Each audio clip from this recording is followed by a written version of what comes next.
Sunanda Leelaram, affectionately known as Sunanda Ji, has been studying and researching the Vedanta, the ancient philosophy of India, for decades. Her father, Swami A. Parthasarathi, is the founder of the Vedanta Academy, a unique institution of learning that enables the development of the intellect. Dedicating her life to the cause of human development, Sunanda Ji has been guiding leading organizations and universities on the practical application of Vedanta for over 20 years, and was known for his profound ability to present complex concepts in the Vedanta in a clear and practical manner, making it accessible to people from all walks of life. Sunanda Ji emphasizes the practical relevance of the Bhagavad Gita's teachings in navigating life's challenges and finding inner peace and fulfillment. Sunanda Ji's profound understanding of the Vedanta and her compassionate approach to teaching have earned her widespread admiration and respect within spiritual circles. Her efforts through the Vedanta Academy continue to inspire countless individuals on their spiritual journeys, fostering greater self-awareness, wisdom, and compassion. Hello and welcome to this special edition. Joining me at the News First studio is Sunanda Ji. Sunanda Ji, hello and welcome back to Sri Lanka. It's wonderful to have you here with us today. Thank you. Speak to us first about the purpose of your visit. You've been visiting Sri Lanka for the past 12 years. Yes. What brings you to Sri Lanka this time around? So this is a tradition that we have maintained over the years. It started with my father and Guru, who's been visiting Sri Lanka, I believe, from the 70s. And what we bring here is the knowledge of the Bhagavad Gita, which is something that everybody can use in their day-to-day life. Primarily, the message of the Bhagavad Gita is to raise the standard of life, whereby one can find both success and peace in life. So we take this message to the public each year. Sunanda Ji, the Bhagavad Gita presents principles of life and living that are applicable to human beings regardless of religion. Yes. And belief systems. How do you go about making this practical application possible? So the Bhagavad Gita is a scientific text. Another term that is used for the Bhagavad Gita is Sanatana Dharma, that's in Sanskrit, which means eternal truths, eternal principles. So when we say eternal truths or principles, they don't change with time or age. So they were good in the past when the Bhagavad Gita was written thousands of years ago. It's as relevant today, and it will continue to be relevant in the future simply because these are truths of life, eternal truths.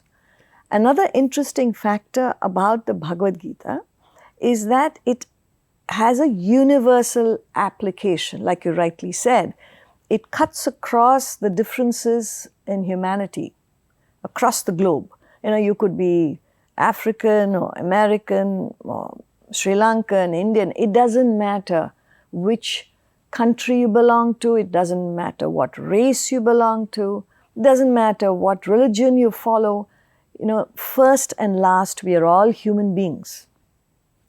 And what does it take to be a human being? Is there a subject that tells us how to be a human being? To live up to the dignity and prestige of a human being? You would appreciate that the world has progressed phenomenally. What was this world 50 years ago? What was this world 100 years ago? What is it today?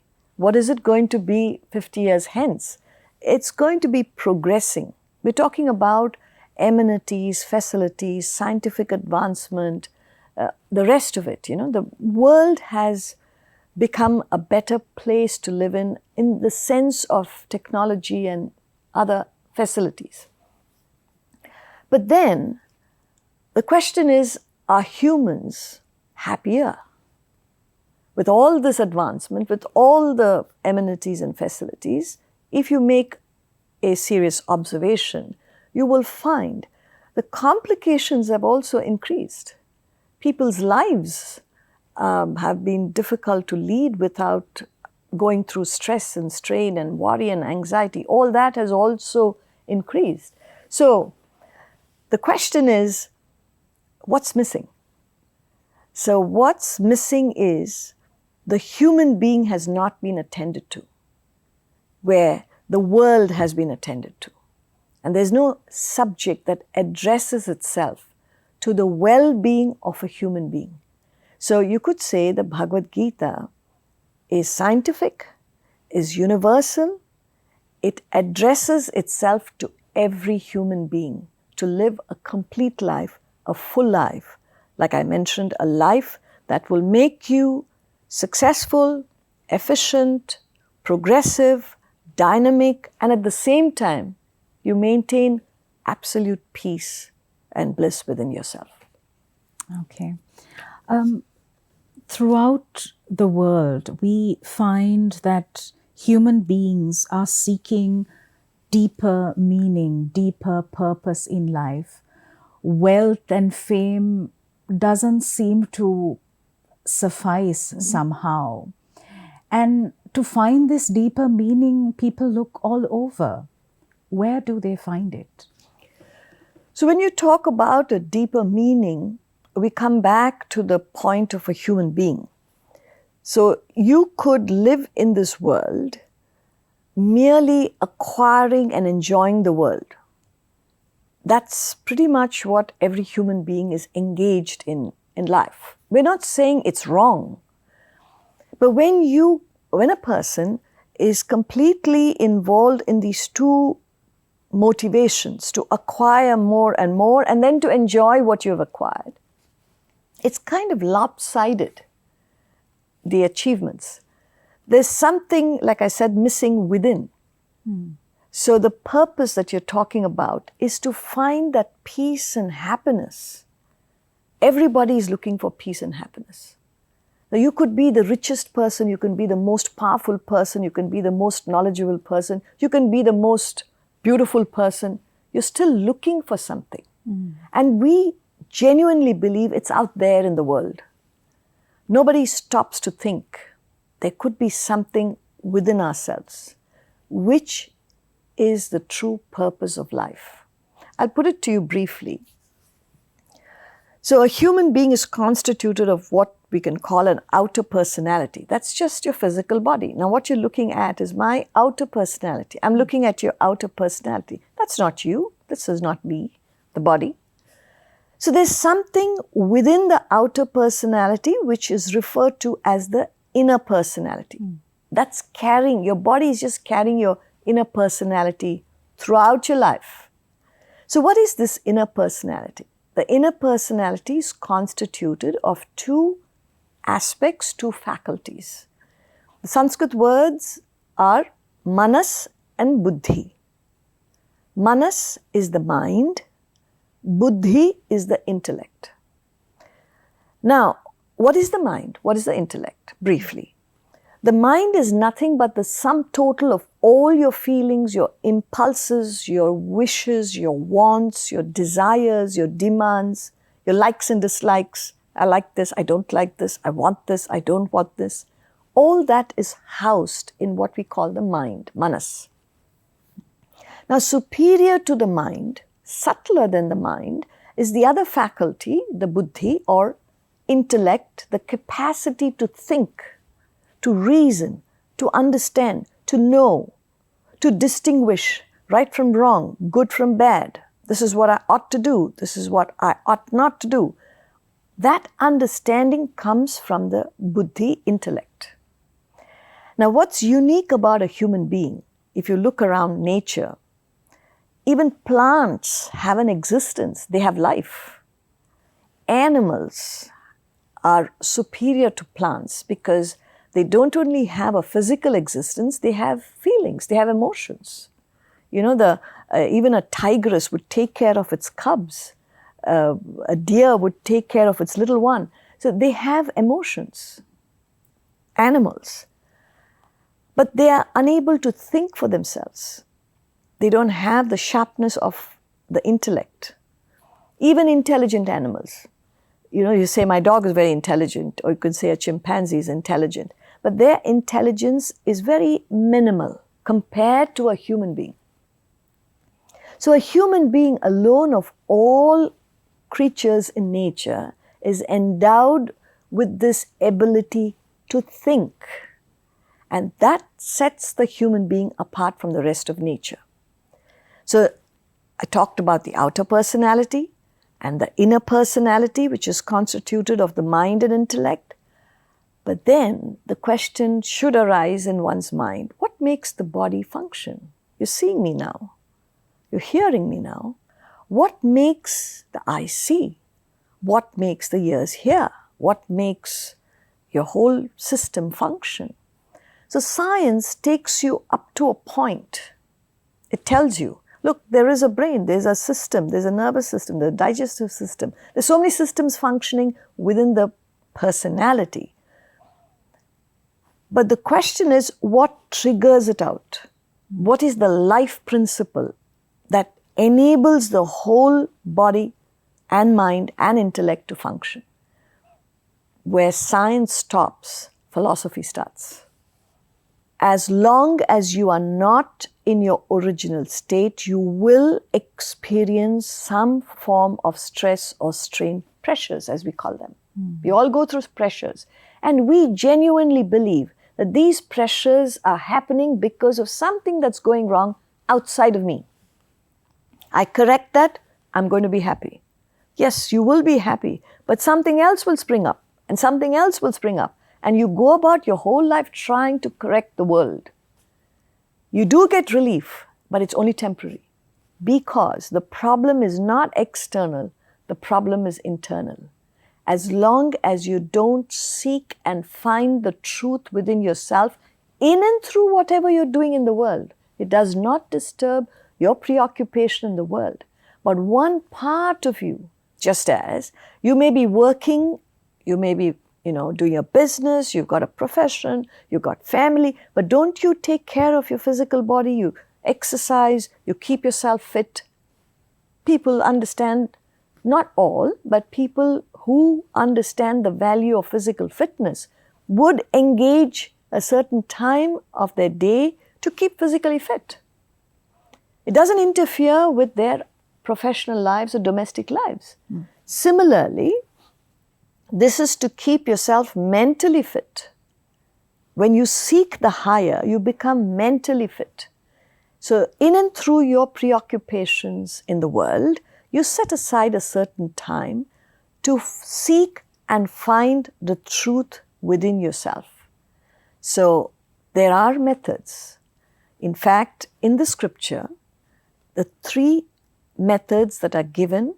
Why 3? Because I mentioned to you, you have a physical body that acts in the world. You have a mind that feels. You have an intellect that thinks. Your actions could be absolutely selfish and self-centered, or they could be unselfish and ultimately selfless. So when you use your physical body and act in a way that takes you to your original state, whatever that is, it is referred to as the path of action or karma yoga. When you use your mind, everybody has feelings, but you could have good feelings, you could have bad feelings. You could be kind, you may not be kind. You could be cruel. People have these feelings. Now, if you use your feelings to purify them, to make them universal, see, everybody feels for themselves and their family. This is natural. So I must quote what my father had written in one of the books, the Vedanta treatise, the Eternities. He says, let your family be the center, not the boundary of your affection and concerns. Everybody must think of their family and then themselves. But they stop with that. They don't go beyond that. See, you have your community, you have your society, you have your country, you have the whole world, you have animals, you have the environment. There's so many things to think of, to identify, to feel for, not just yourself and your family. So when you purify your feelings, they move from being completely personal to being impersonal to becoming universal, you are developing pure love. When you choose that path to purify your emotions, it's called the path of devotion or bhakti yoga. Okay? Right. And then finally, when you use your intellect, so we are engaging our intellects to gain knowledge of the world and things that are happening in the world. That's not all. There's something beyond this terrestrial realm that we understand. So when you inquire, what's the truth? What's the reality?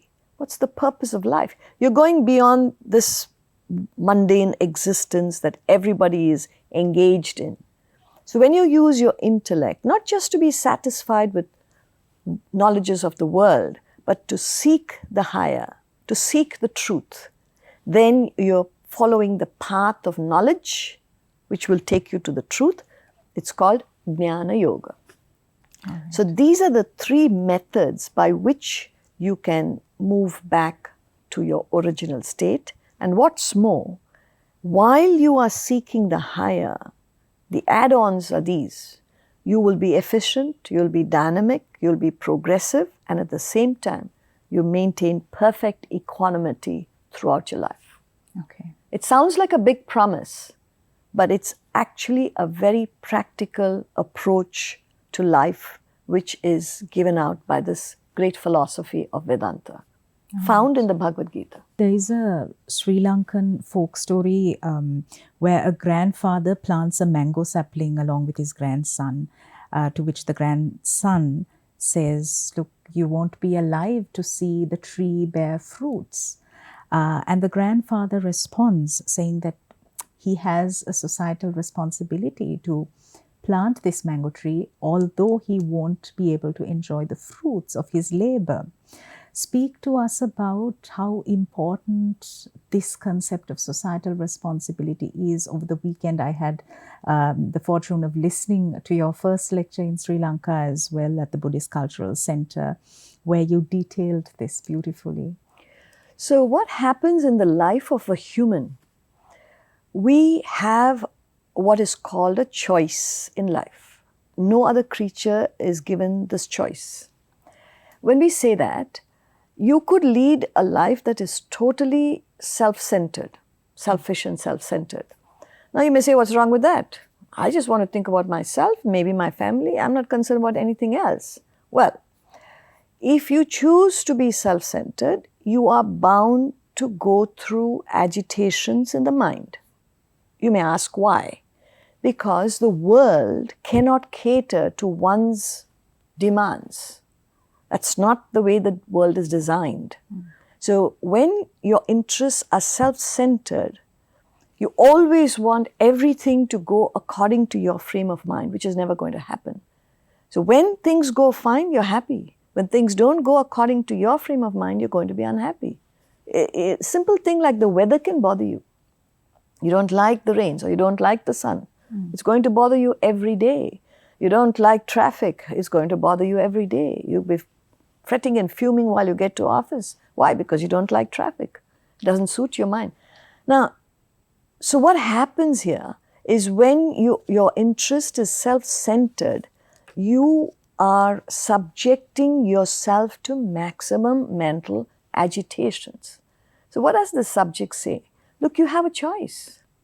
As a human being, no other creature you would appreciate has a choice in life. When we say that, a carnivore is born. It must live the life of a carnivore and die a carnivore. It has no choice. It can't switch to vegetation. I'm going to start eating vegetation. No, it cannot. Similarly, a herbivore is born a herbivore. It must live on vegetation and die as a herbivore. It cannot switch. See, what I'm trying to say is if a carnivore does not have flesh, meat to eat, it will die. But it can't say, all right, today let me have some grass. It doesn't have a choice. Similarly, a herbivore must have vegetation. If it doesn't have vegetation, it will die. But it can't switch to meat eating. But look at the life of a human.